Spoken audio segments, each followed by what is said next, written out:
Ano po ang reaction ninyo sa desisyon ni Duterte para ilibing si dating Pangulong Marcos sa libingan ng mga bayani?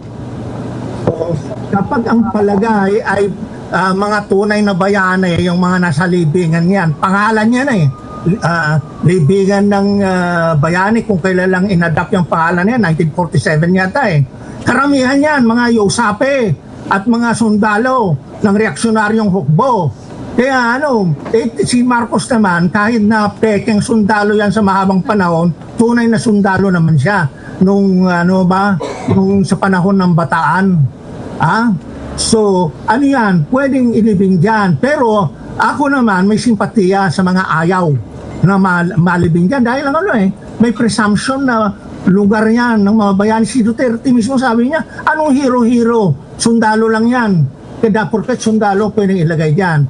Ngayon, nung naman nagsabi ako na tunay na mga bayani, yung tatlong presidente na nalagay dyan, siguro sa tatlo, pinaka magaling dyan si Carlos Garcia. Puro tayo yung dalawa.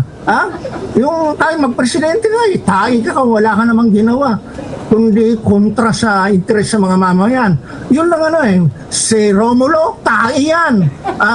Tuta ng Amerikano sa matagal na panahon. Kaya bagay na magkatabi-tabi yung mga taksil na yan. Taksil sa bayan, si Marcos. At dapat itabi sa kung sinong si Quirino na corrupt din.